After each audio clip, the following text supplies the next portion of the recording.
أم عبد العزيز، أهلا وسهلا. عليكم السلام ورحمة الله. اهلا بحضرتك. اتفضلي. دلوقتي احنا 8 اخوات. امم 4 و4.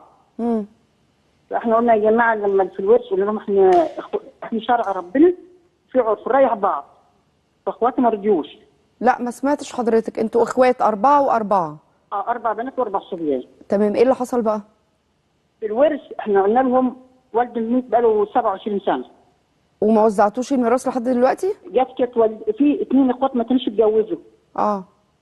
وبعدين والدتي ماتت بعد والدي ب 10 سنين او 15 سنه. ها. فلما بعد ما اتجوزوا قلنا ايه ناخد الايجار. فكل ما نقول نوزع اختي الكبيره تقول لا خلوكوا حبايب. امم فايه؟ فجينا لما وزعنا قلنا يا جماعه في شرع ربنا في عرف نريح بعض.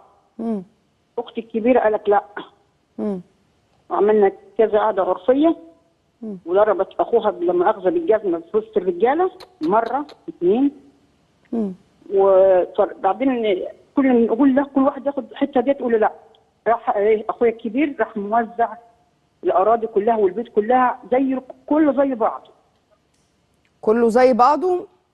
يعني الارض كلها اتقسمت والبيوت وكله اتقسمت بشرع ربنا ولا انتوا قسمتوها لا.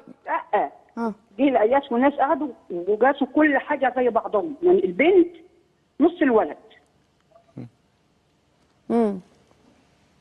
الاخت الكبيره مش راضيه.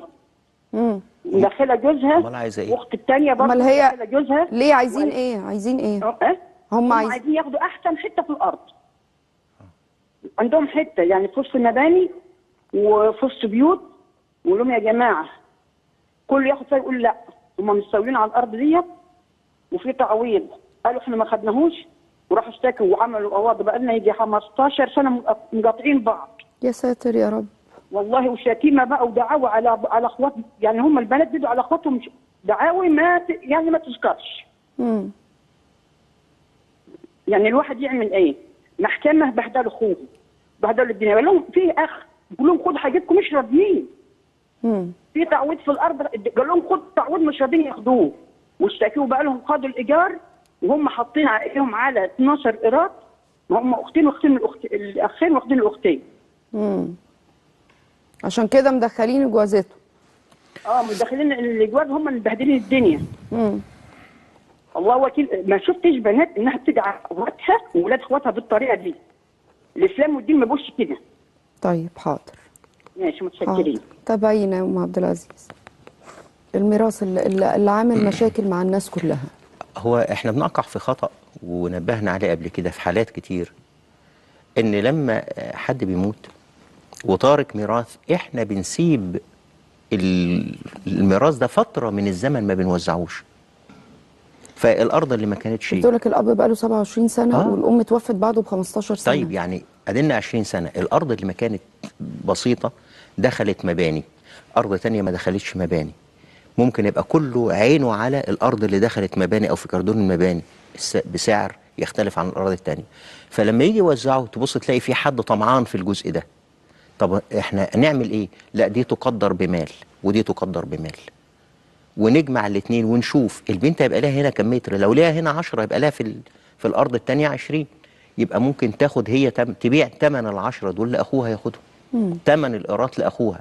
فيبقى في اما مش معناه ان احنا نوزع نروح مدين ارض المباني لحد والارض الثانيه نديها لحد ثاني. ده مش توزيع عدل.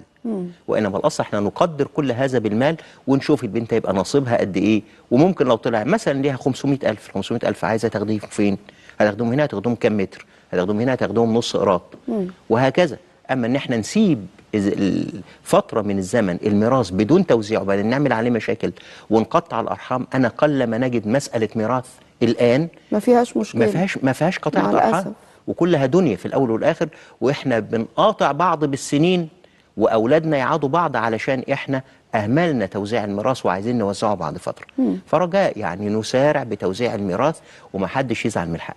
ليك حق بتاخده، مالكش حق في الشيء الفلاني خلاص ما تقربش عنه. صحيح.